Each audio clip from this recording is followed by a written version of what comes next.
Hi guys! For today's video, dahil ilang araw nga po kami walang pasok, tanghali na akong gumising. So pagising ko nga, tinignan ko agad kung anong pwedeng iluto sa rep. Tingin dito, tingin doon, kaso medyo nabigo ako, wala talagang kahit anong pwedeng iluto.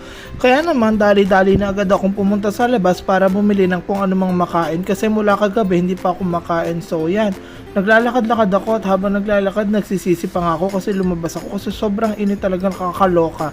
As in, galit na galit yung araw kaya wala naman akong choice kasi andito na ako. So yan, lakad pa rin ng lakad. Medyo malayo yung binibilihan namin. Pwede namang mag-bike ka. So alam nyo na, hindi pa naman ako marunong mag-bike. Kaya yan, dire-diretso lakad lang. No choice, magtiis ka sa initan. Siya rin. So ayan na nga, nandito na ako sa tindahan. Kung makikita nyo, ayan, iba't ibang lahi ang pwedeng bumili. So dumiretso na ako pagpasok. Pagdating ko sa tindahan, kasi alam ko na naman ang bibilhin ko. Dumiretso na ako dito sa mga tindahan ng karne kasi ang bibilhin ko ay atay balunan kasi ilang araw na ako natatakam at gusto ko lang sana siyang i-adobo. Then after kong bumili, dumiretso na ako pag uwi, nagmadali na ako ng paglalakad kasi sobrang init. Tapos pagdating ko sa dorm, ayan, ipapakita ko sa inyo. Then pagpasok mo, makikita mo puro nakapark na motor kasi kung sino-sinong gumagamit niyan. Then pagpasok nyo po sa loob, makikita nyo may dalawang room kasi po 4th floor po itong dorm namin. Bali ang dorm po ko po ay nasa 2nd floor. Then yan po yung katabi naming room 2B. Bali po 2A yung sa amin. Ito lang po, halos katapat lang. At pagpasok nyo nga po sa kwarto namin, makikita nyo na yan medyo makalat. Dalawa lang po kami dyan, bali nakahati lang siya into 2 kasi dalawa lang po kami Pinoy dyan. Then after ko pong magluto lahat, nakapagpahinga na ako, naglinis na lang kami dito sa labas kasi sobrang kalat na talaga. Buti nga tinutulungan ako ng dalawa dito sa katabi. Yan, nilinis lang namin yung mga pader, tinanggal namin yung mga talsik ng mantika, tapos saka namin siya babarasin ng Scotch Brite.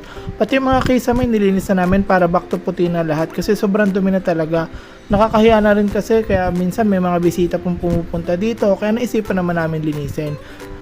Sa sobrang dumi nga ng pader na to, dito talaga kami nagtagal. Ang hirap tanggalin ng mga nakadikit na kung ano-ano, tapos may mga talsik ng mantika. Sobrang dami, tas kita nyo naman sobrang dumi ng dingding, 'di ba?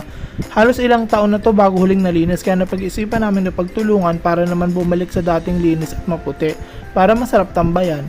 Tapos kinagabihan nga kinatok ako ng mga to, mag-iinom daw sa Family Mart kasi wala naman daw pasok kinabukasan. So dahil wala nga pasok, hindi na ako nagpatumpik-tumpik pa, bumango na ako para makasama kasi wala rin naman akong kasama dito.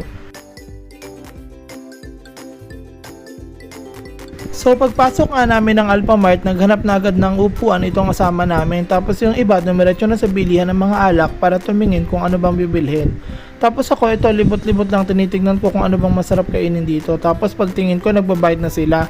Nakabili na agad sila ng alak. Hindi ko alam kung anong alak na binili nila ito pero hindi ko talaga gusto yung lasa.